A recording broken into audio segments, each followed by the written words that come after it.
Mikir bro, kalau Anda punya penyakit diabetes, kemudian dokter bilang jangan minum manis-manis, apakah berarti dokter itu meminta Anda untuk membenci gula? Kan enggak, ya, karena berpotensi membawa penyakit darah tinggi, maka dokter menyarankan agar jangan makan sate, karena sate, daging sate yang dibakar itu bisa berpotensi meningkatkan tensi darah, maka jangan makan sate. Bukan berarti si dokter itu menyuruh pasiennya untuk membenci sate. Oh ya, begitu pula kita bro, di perjuangan Wali Songo Indonesia Laskar Sabilillah, kita yang sedang mengungkap kejahatan-kejahatan para habib, para kabib-kabib yang berbahaya itu, bukan berarti kita mengajak orang lain untuk membenci kabib. TV Al-Waha, Hot Inspiration. Assalamualaikum warahmatullahi wabarakatuh. Sedulur TV Al-Waha dimanapun Anda berada, dari kawasan Sejuk Benuah Kerajaan, Kecamatan Bojong, Kabupaten Tegal, Jawa Tengah, inilah channel TV Al-Waha Hot Inspiration. Kembali bersama saya Bahril Ulum dalam segmen acara Sorotan Bahril, menyorot dengan hati, membahas dengan teliti.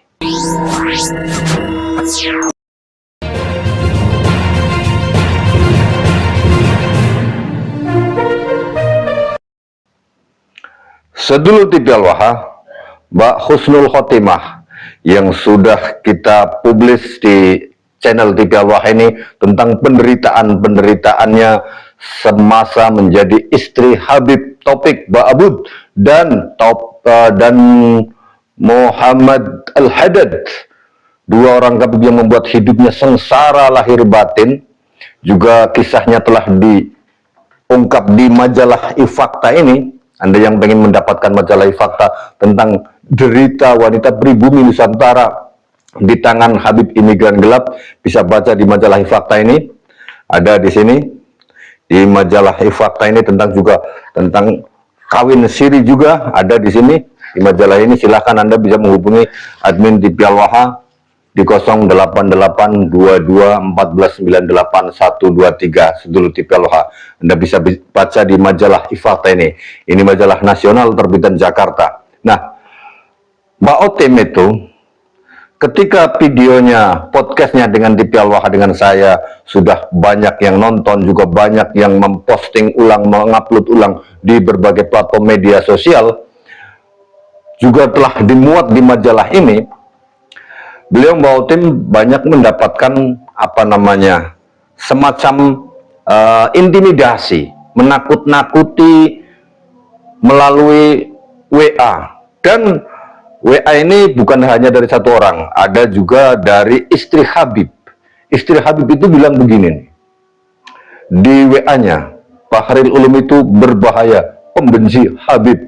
Kemudian Mbak Otim bertanya bagaimana saya menjawabnya. Begini Mbak Otim khususnya, yang Anda lakukan, yang panjenengan lakukan, kalau dibilang tadi ada seorang istri Habib mengatakan panjenengan dimanfaatkan, itu benar, itu betul dimanfaatkan. Loh, dimanfaatkan gimana?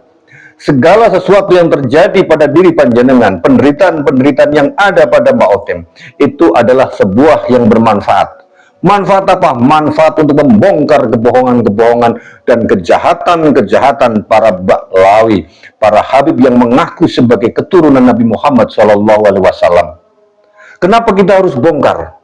Kita bukan membuka aib tanpa alasan. Sebab aib, kejahatan, atau keburukan itu apabila kita buka dengan tujuan yang jelas, insya Allah itu bernilai perjuangan dan ibadah.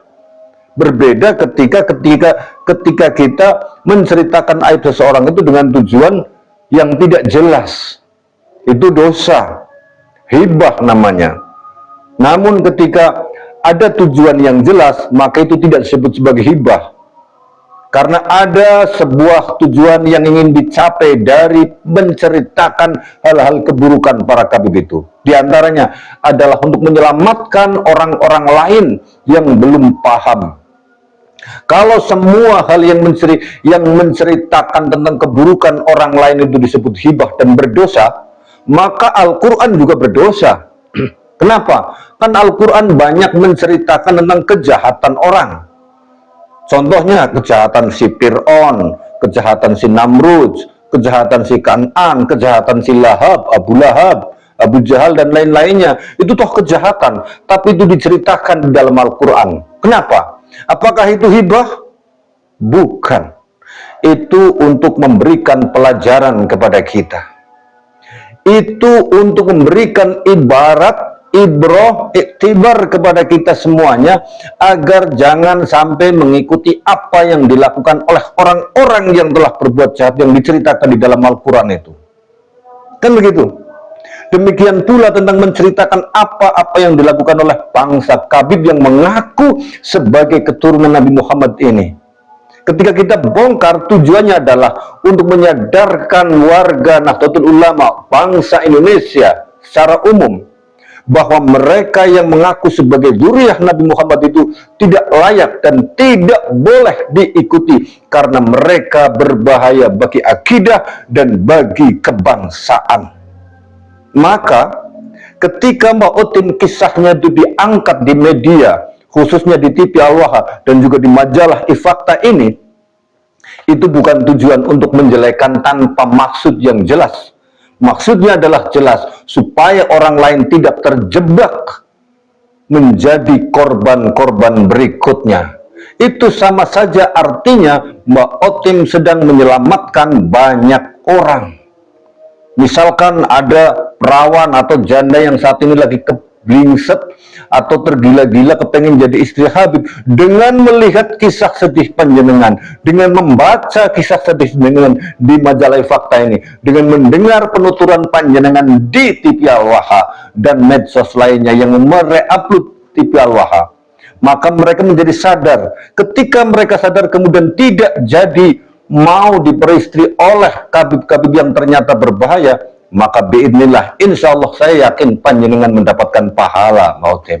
Jadi sahabat TV Al-Waha, ketika kita mengungkap kejahatan orang, itu kita lihat dulu tujuannya apa.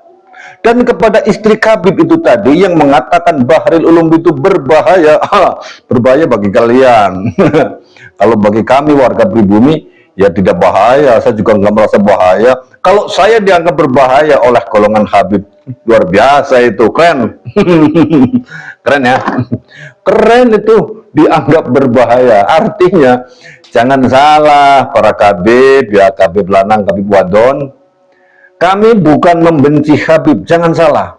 Kalau Anda mengatakan dalam chatnya itu, istri Habib mengatakan Bahril Ulum itu berbahaya, pembenci Habib, PWI, wah.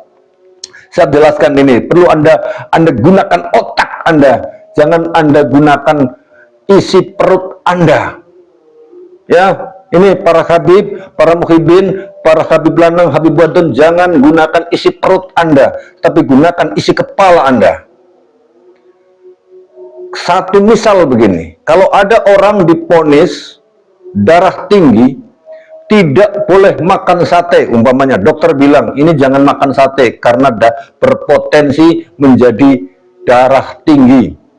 Apakah kemudian setelah orang itu diponis dan dia tidak mau makan sate itu berarti dia disebut pembenci sate? Mikir bro. Kalau Anda punya penyakit diabetes, kemudian dokter bilang jangan minum manis-manis, apakah berarti dokter itu meminta Anda untuk membenci gula? Kan enggak, ya, karena berpotensi membawa penyakit darah tinggi, maka dokter menyarankan agar jangan makan sate, karena sate, daging sate yang dibakar itu bisa berpotensi meningkatkan tensi darah, maka jangan makan sate. Bukan berarti si dokter itu menyuruh pasiennya untuk membenci sate. Oh, ya, begitu. Begitu pula kita, bro. Di perjuangan Wali Songo Indonesia Laskar Sabilillah, kita yang sedang mengungkap kejahatan-kejahatan para Habib, para kabib-kabib yang berbahaya itu, bukan berarti kita mengajak orang lain untuk membenci kabib. Karena apa? Kita sampaikan itu karena mereka itu berpotensi, para kabib-kabib golongan kalian itu berpotensi merusak akidah Islam kita, merusak bangsa Indonesia ini. dan lagi sekarang merusak Nahdlatul Ulama. Begitu. Itu bukan berarti kami mengajak untuk membenci Habib. Ya, jangan salah bro, pakai utek, bukan pakai isi perut. Ya, isi perut apa sih? Kalian kalau mikir itu pakainya isi kepala, jangan pakai isi perut. Begitu ya. Terima kasih. Saya Bahril Ulum. Assalamualaikum warahmatullahi wabarakatuh.